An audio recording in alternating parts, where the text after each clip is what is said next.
वैसे मुझे कुछ बोलने की जरूरत नहीं है, क्योंकि अनवर साहब ने और रशीदवार साहब ने आपको जैसे बखूबी बता दिया है कि यहाँ पे जो एक्स-सर्विसमैन है, तकरीबन जो 18-19 साल के बाद, 20 साल के बाद जो रिटायर होके आते हैं, उनके बहुत सारे मसले होते हैं। क्योंकि जब वो रिटायर होता है, वो कभी नॉर्थ ईस्ट से रिटायर हो रहा है, कोई साउथ से रिटायर हो रहा है, तो उनका जो है रिटायरमेंट के बाद उनका कोई ऑफिस नहीं होता है जहाँ पे वो जाकर अपनी जो पोस्ट रिटायरमेंट पेंशन के इश्यूज़ हैं, या उनके कोई भी जो ज़मीन के इश्यूज़ हैं या प्रॉपर्टी डिस्प्यूट्स हैं, उनको सॉर्ट आउट करने के लिए, उनको हल करने के लिए कोई एक सेंट्रल जगह हो।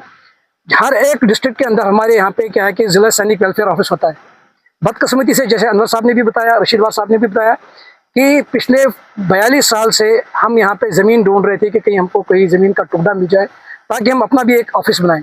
तो बहुत ही खुशी की बात है, और मैं यूटी एडमिनिस्ट्रेशन का तहे दिल से शुक्रगुजार हूँ कि उनके साथ में हमने पूरे मेहनत मशक्क़त कर करके जो है ये ज़मीन जो यहाँ पे हम खड़े हैं, ये हमने उनसे हासिल कर ली है।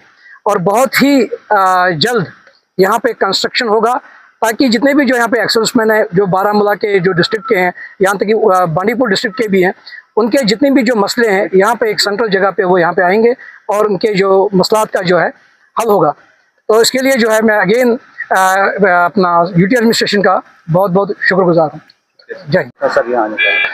जय हिंद, आदाब। सबसे पहले मैं तहे दिल से शुक्रिया अदा करना चाहता हूँ पूरे वेटरन कम्युनिटी का, और ख़ासकर कर्नल जावेद मीर साहब का सेना मेडल, जिनकी मशक्क़त से एक शायर ने खूब फरमाया, मंजिलें मिले या न मिले वो तो मुकद्दर की बात है, अगर हम कोशिश ही ना करें वो तो गलत बात है। ये जो 2 कनाल ज़मीन एक लैंडमार्क है, ये क्यों काफ़ी सालों से मशक्क़त चल रही थी, but came late came right. मेरा ये मानना है, अल्लामा इकबाल को आप लोगों ने खूब सुना है, कुछ बात है कि हस्ती मिटती नहीं हमारी, सदियों रहा है दुश्मन दौरे जमा हमारा, सारे जहां से अच्छा हिंदुस्तान हमारा। ये जो कुछ बात है, ये जो जोश है, जज्बा है, जुनून है, भावना है, आप लोग ये समझते हैं कि ये कहाँ से आया? अगर हम पूरे अपने जम्मू कश्मीर की बात करेंगे, करीब 750 लोगों ने शहादत दी है, अल्टीमेट सेक्रीफाइस दी है for the safety and the security of the nation, right from 1962 Indo China war से लेकर टिल डेट तक। हमें उनकी शहादत को याद करना, आप सब जानते हैं। खासकर मैं अपने अवाम से एक गुजारिश करना चाहता हूं कि जब एक फौजी जवान भर्ती हो जाता, वो 17 साल 18 साल की एज में भर्ती हो जाता और 17 साल नौकरी करके आ जाता, 30-35 साल की एज में बाहर आ जाता है, उसके काफ़ी मसले मसाइल होते हैं, और हर डिस्ट्रिक्ट में एक जिला सैनिक बोर्ड होता है उसके वेलफेयर के लिए।